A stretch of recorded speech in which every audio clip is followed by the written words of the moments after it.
The Irish-American Catholic Sullivan brothers are introduced through a progression of baptisms: George Thomas in 1914, Francis, Frank, Henry in 1916, Joseph, Joe, Eugene in 1918, Madison, Matt, Abel in 1919, and Albert, Al, Leo in 1922 in their hometown of Waterloo, Iowa.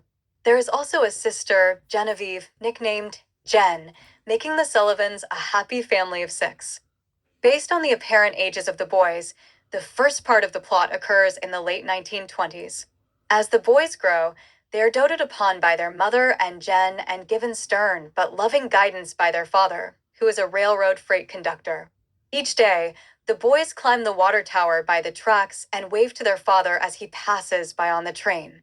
The brothers are shown getting into their fair share of trouble growing up: a fight, a near drowning, after which their mother makes them promise not to set foot on a boat again until they are adults, and accidentally flooding the kitchen. By 1939, only Al is still in high school. On the day that George wins a motorcycle race, Al meets Catherine Mary, played by Ann Baxter, an only child who lives with her father. Despite their youth, Al and Catherine Mary fall in love. Believing that Al is too young, his brothers nearly break the couple up, but realize what they have done and apologize. Soon after, Catherine Mary and Al are married, and 10 months later, are expecting a baby. Al is fired for taking the afternoon off to escort his wife to the doctor, but his brothers vow to help them out. Later, months after little Jimmy has been welcomed into the family, the Sullivans are relaxing on a Sunday, December 7th, 1941. They hear about the attack on Pearl Harbor on the radio.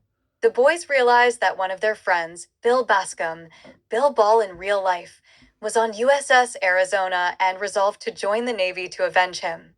Al decides that he cannot go with his brothers due to his family responsibilities, but when Catherine Mary sees his despondent face, she tells him to go with the others to the recruiting station.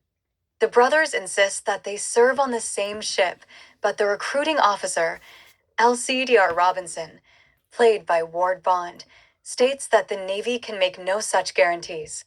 The brothers leave, but later, George receives his draft notice and writes to the Navy Department, obtaining official permission for the boys to serve together. Later, Tom, Alida, and Catherine Mary eagerly await letters from their loved ones who are serving aboard USS Juno in the Pacific. A battle rages off the Solomon Islands, and one day, Juno is hit. 4 of the brothers find each other, then realize that George is below in sick bay.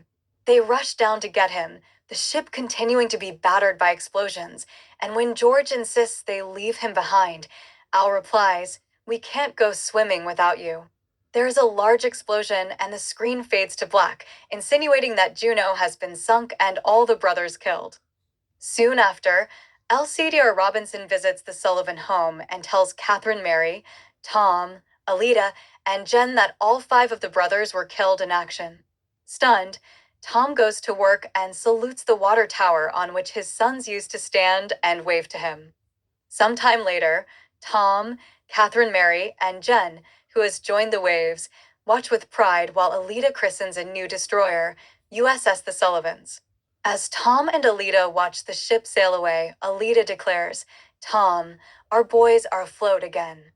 In actuality, only Frank, Joe, and Matt went down with Juno when it sank. George and Al managed to make it to a lifeboat, but Al died the next day. George survived before suffering from delirium as a result of hypernatremia, although some sources say he went mad with the grief of losing his brothers, and 4 or 5 days later he slipped quietly out of the raft, never to be seen again.